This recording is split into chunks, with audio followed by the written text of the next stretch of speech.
Hello everyone, आप सब कैसे हैं। मैं उम्मीद करता हूं कि बहुत अच्छे हैं और अपनी पढ़ाई को बहुत अच्छे से कर रहे होंगे। मैं आकाश कुमार बढ़ाना आईसीटी वर्चुअल क्लासरूम में आपका बहुत बहुत स्वागत करता हूं मेरे प्यारे बच्चों। जैसे आपको बताया, बेसिकली हमारी 12th क्लास है। 12th क्लास में हिस्ट्री देख रहे हैं। चैप्टर नंबर 8 हमारा चल रहा है और चैप्टर नंबर 8 में हम लोग कृषि, जमींदार और राज्य को पढ़ रहे थे और हमने उसी तहत आपके गाँव में कैसी व्यवस्था थी प्राचीन काल में, 7वीं शताब्दी के आसपास आपका ग्रामीण व्यवस्था कैसी मिलती है, वहाँ की सामाजिक संरचना कितनी थी और वो कैसे प्रकार के टैक्स कलेक्शन किया करते थे, क्या उन सारी व्यवस्था थी, जाति व्यवस्था, निम्न व्यवस्था कैसी रही, जाति के आधार पर किन किन चीजों को देखा जाता था, उनको हम पढ़ रहे थे और हमने वो चीजों को पढ़ भी लिया था। अब तक इसमें 3 लेक्चर हमारे कंटिन्यू हो चुके हैं। तो पंचायत और मुखिया तक हम लोग देख चुके थे। यहाँ तक किसी का कोई डाउट, कोई क्वेरी है तो एक बार देख लीजिए, फिर हम लोग आगे बढ़ते हैं। ठीक,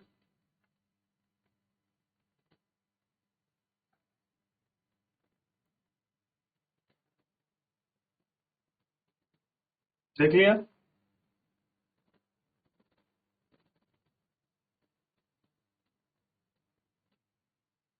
आगे बढ़े,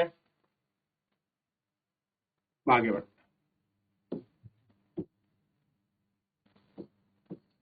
पंचायतों को जुर्माना लगाने और समुदाय से निष्कासित करने जैसे गंभीर दंड देने के अधिकार थे। समुदाय से बाहर निकलना एक कड़क कदम था जो एक सीमित समय के लिए लागू किया जाता था। इसके तहत दंडित व्यक्ति को दिए गए समय में गांव छोड़ना पड़ता था। इस दौरान वह अपनी जाति और पेशे से हाथ धोना बैठता था। ऐसी नीतियों का मकसद जाति का रीति रिवाज की अवहेलना करना था।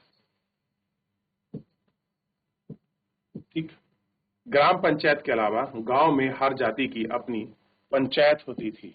समाज में पंचायतें काफी ताकतवर होती थी और राजस्थान में जाति पंचायतें अलग अलग जातियों के लोगों के बीच दीवानगी का झगड़ा निपटारा करती थी। वे जमीन से जुड़ी दावेदारी के झगड़े में सुलझाती थी और आपका तय करती थी कि शादियां जातिगत मानदंडों के मुताबिक हो रही हैं या नहीं। यहाँ भी गांव में आयोजन का किसको किसके ऊपर तहजीब दी जाती थी। कर्मकांडीय वर्चस्व किस क्रम में होता है। फौजदारी न्याय को छोड़ दें तो ज्यादातर मामलों में राज्य जाति पंचायत फैसले को माना जाता है। यानी कि कुछ मामलों को छोड़ दें, यानी कि जो आपके झगड़े वगैरह है उनको हम फौजदारी न्यायालय कहते हैं। बाकी सारे जो फैसले थे, लगभग जो आपके सिविल के फैसले थे, सिविल न्यायालय के, वो सारे फैसले कहाँ होते थे? जो राज्य जाति गांव की पंचायतें थी, उन पंचायत में वो सारे फैसले हो जाए।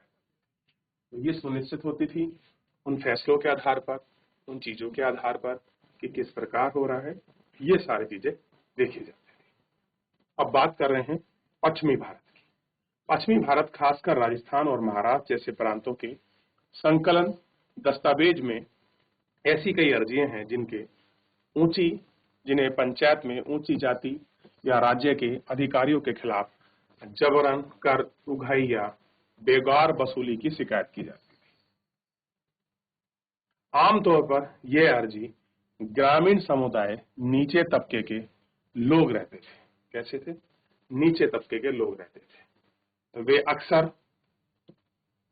समुदाय तौर पर भी ऐसी अर्जी लगा दी जाती थी। इनमें से किसी जाति या संप्रदाय विशेष के लोग संप्रास समूह के उनकी मांगों के खिलाफ अपना विरोध जताते थे, जिन्हें नैतिक दृष्टि से अवैध माना जाता था। कह रहे जो नैतिक दृष्टि है उनसे वो उनको अवैध मानते थे। ठीक, क्या मानते थे? अवैध। अवैध का मतलब जो चीज लीगली नहीं है, कानून में उसका उल्लेख नहीं है, वो कैसी है? अनलीगल है। ठीक है, इनको वो माना था, इनको वो आपका देते थे। उनमें से एक थी बहुत ज्यादा कर मांग, यानी किसी को दैनिक गुजारा ही जोखिम भरा पड़ता था। अक्सर सूखे या ऐसी जाति में विपदाओं का दौरान उनकी नजरों में जिंदा रहने के लिए न्यूनतम बुनियादी साधन परंपरा रिवाजी हक था। समझ सकते थे कि ग्राम पंचायत को इसकी सुनवाई करनी चाहिए और यह सुनिश्चित करना चाहिए कि राज्य अपना नैतिक फर्ज अदा करे। कैसे है? नैतिक फर्ज अदा करे और न्याय करे। निचली जाति व किसान और राज्य के अधिकार या स्थान जमींदारों के बीच झगड़ा और पंचायत के फैसले अलग अलग मामलों में अलग अलग हो सकते थे और अत्यधिक कर की मांगों के मामले में पंचायत अक्सर समझौते का सुझाव देती थी। यह सुझाव नहीं हो पाता था, वहां गांव किसान के विरोध ज्यादातर उग्र रास्ते अपनाते थे, जैसे ही गांव छोड़कर भाग जाना, जोतने लायक खाली जमीन अपेक्षाकृत आसानी से उपजाऊ थी और जबकि आश्रम को लेकर प्रतियोगिताएं थी। कैसी? आश्रम को लेकर। इसी वजह से गांव छोड़कर भाग जाना खेतियार हाथों में एक बड़ा प्रभावशाली हथियार था कि कोई खेत से वो भाग गया, गांव लेकर भाग गया, ये सारी चीजें होती थी। ठीक है, देख लीजिए।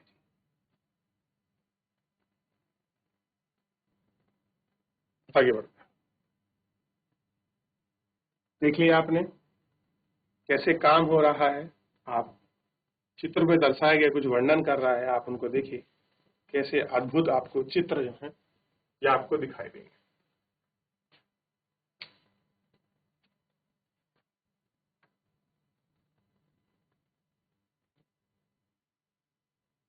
चलिए,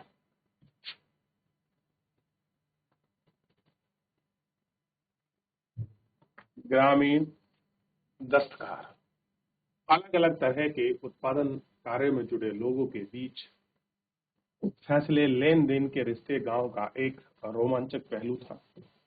अंग्रेजी शासन की शुरुआती वर्षों में किए गए गांव के सर्वेक्षण और मराठी के दस्तावेज बताते हैं कि गांव में दस्तकार काफी अच्छी तादाद में रहता था।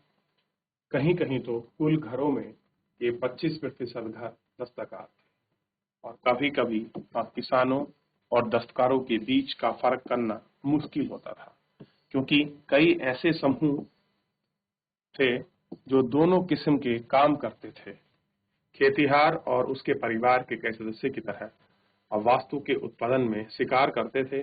मसलन रंगरेजी, कपड़े की छपाई, मिट्टी के बर्तन पकाना, खेती के औजार बनाना, उनकी मरम्मत करना। उन महीनों में जब उनके पास खेती के काम के फुर्सत होती थी, जैसे बुआई और सुखाई के बीच, तो सुहाई और कटाई के बीच, उस समय खेतीहार दस्तकारी का काम करते थे। ठीक, ये हमको देखा खेती और दस्तकारी का जो है काम का।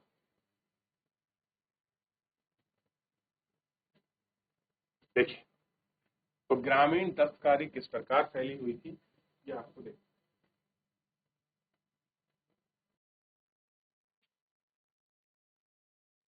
खेतिहार और उसके पास वहां परिवार के कई तरह की वस्तुएं और शिकार की चीजें होती थी ना, जिस प्रकार वो अपना काम चलाते थे। क्लियर है? देख लिया?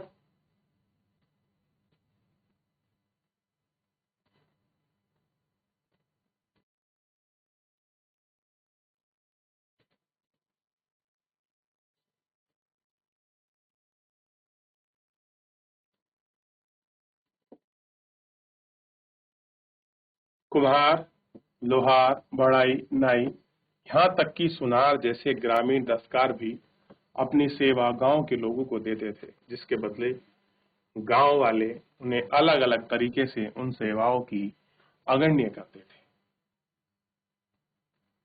आमतौर पर उन्हें फसल का एक हिस्सा दे दिया जाता था या फिर गांव की जमीन का एक टुकड़ा, शायद कोई ऐसी जमीन जो खेती के लायक होने के बावजूद बेकार पड़ी थी। अदायगी की सूरत में क्या होगी? शायद पंचायत ही तय कर पाती थी कि महाराष्ट्र में ऐसी जमीनें दस्तकार मीरास या वतन बन गई हैं जिनके पास दस्तकारों की पुश्तैनी अधिकार है। पुश्तैनी मतलब जो आपका पीढ़ी दर पीढ़ी चले आए, ऐसे अधिकारों को हम लोग पुश्तैनी अधिकार कहा जाता है। होते हैं ना किसी के पुश्तैनी अधिकार बच्चों, जो आपको देखेंगे।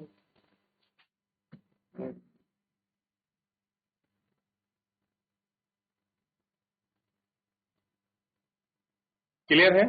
जो क्या बन जाए आपका पुश्तैनी जो अधिकार है वो आपका बन जाए। ठीक है, ध्यान रहे इतना।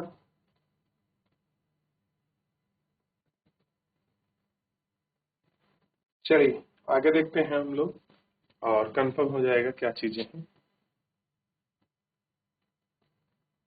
यही व्यवस्था कभी कभी थोड़े बदलते हुए रूप में पाई जाती है। दस्तकार और हर एक खेतियार परिवार परस्पर बातचीत करके अदायगी की किसी एक व्यवस्था पर राजी होते हैं। ऐसे में आमतौर पर राजाओं वस्तु और सेवाओं का विनिमय होता है। उदाहरण के तौर पर 18वीं सदी के स्रोत बताते हैं कि बंगाल में जमींदारों की उनकी सेवाओं के बदले लोहार, बढ़ी और सुनार को रोज का भत्ता और खाने के लिए नगदी देते थे। भाई आप किसी पे यहाँ काम कर रहे हो 18वीं सदी में बंगाल में, कुछ भी आप काम कर रहे हो, सुनार का कर रहे हो, बढ़ी का कर रहे हो, कुछ भी, तो आपको खाने का और नकदी रूप में आपको कैश जो है आपको मिल जाता है। इस व्यवस्था को जजमानी कहते हैं। क्या कहते हैं? ये व्यवस्था जजमानी कहते हैं ना। हमारे जो आपके जजमान है कैसे हैं? जजमानी व्यवस्था 18वीं शताब्दी के बंगालों के स्रोत से निकली। जमींदार उनकी सेवा के बदले उनको कुछ पैसे देते थे। ठीक, देख लिया। और यह शब्द 16वीं और 17वीं शताब्दी में बहुत इस्तेमाल नहीं था। ये सबूत मजेदार है क्योंकि इनसे पता चलता है कि गांव का एक छोटे स्तर पर फेरबदल के रिश्ते कितने पेचीदा मतलब होते हैं जटिल। और ऐसा नहीं है कि नकदी अदायगी का प्रचलन बहुत ही नदर था, यानी कि बहुत रूप में था या चलता था, ऐसा भी आप नहीं कह सकते हैं। ये आपको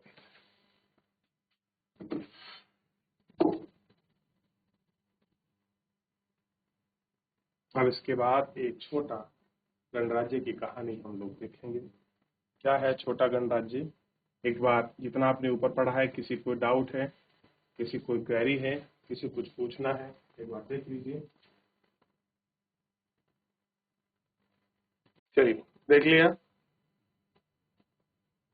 यहाँ तक कोई डाउट, किसी क्वेरी, किसी बच्चे को कोई डाउट हो? जितना हमने पढ़ा यहाँ तक बच्चों देख लें आप एक बार।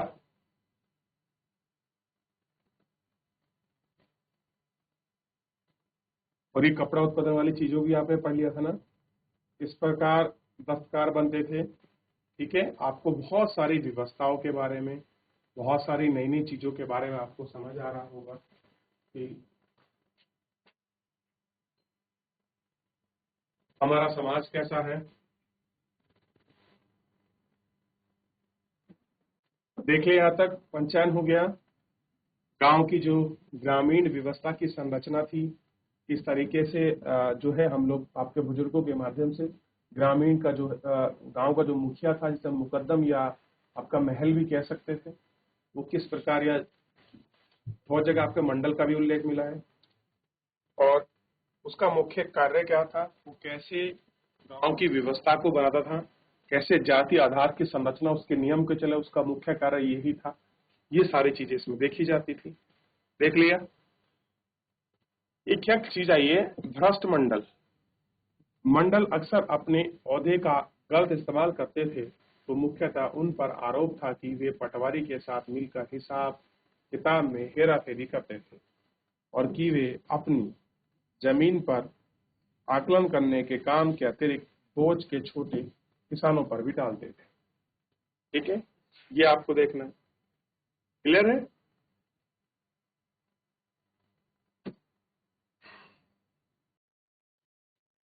चलिए पीछे देखें एक बार।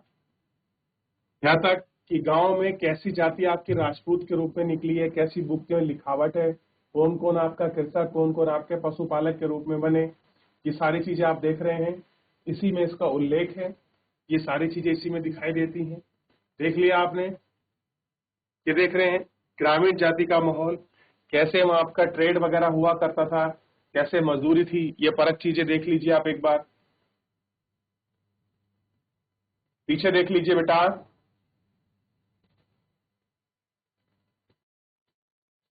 चलिए आगे बढ़े। ग्रामीण समुदाय पूरा आप लोग देख चुके हैं, क्या व्यवस्था रही है ग्रामीण समुदाय की।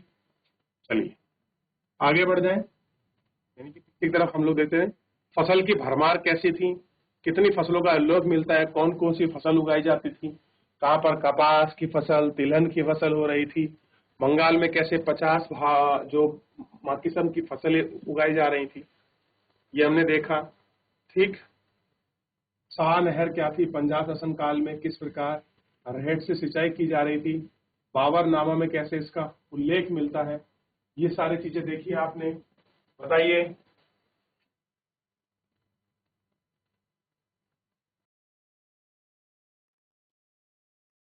देख लिया, सिंचाई की तकनीकी वगैरह को पढ़ लिया आपने। आगे बढ़े।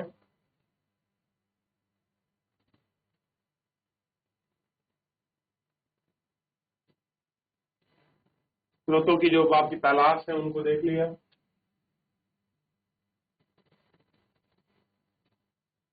चलिए मेरे प्यारे बच्चों, फिलहाल आज के इस लेक्चर में इतना ही, मिलेंगे नेक्स्ट लेक्चर में। तब तक अपना ध्यान रखिए, स्वस्थ रहिए, अपनी पढ़ाई को अच्छे से करते रहिए। मुझसे जुड़ने के लिए आपका बहुत